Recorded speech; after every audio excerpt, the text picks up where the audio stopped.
Warren Buffett চমৎকার একটা কথা বলেছেন। আপনারা যারা চাকরি পিছনে দৌড়ান, ওয়ারেন বাফেট বলছে তুমি তখনই সফল যখন যখন তুমি বসে থাকবা ঘরে, তারপরে তোমার অ্যাকাউন্টে টাকা ঢুকবে, তাহলে তুমি সফল।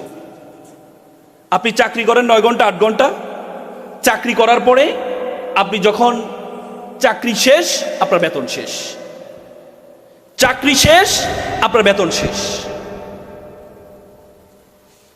তার মানে আপনার সফল তখনই হবেন আপনি ঘরে বসে থাকবেন। দেখেন আমাদের একটা মানুষ, ধরেন আপনি 30,000 টাকা বেতনে চাকরি করেন, 30,000 টাকা, 10 ঘন্টা কাজ করেন প্রতিদিন। যদি 10 ঘন্টা কাজ করেন তাহলে প্রতি ঘন্টার বেতন কত দাঁড়ায় বলেন তো? 100 টাকা।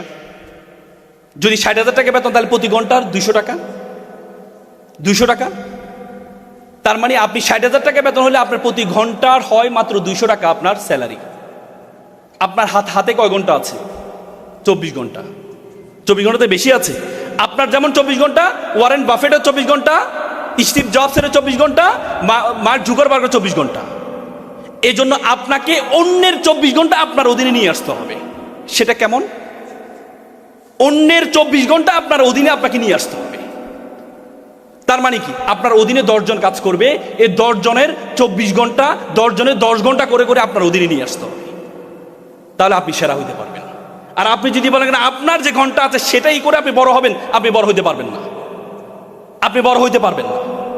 এই জন্য অন্যের ঘন্টাকে আপনার ঘন্টার সাথে যদি যুক্ত করতে পারেন তাহলে আপনি সফল হবেন।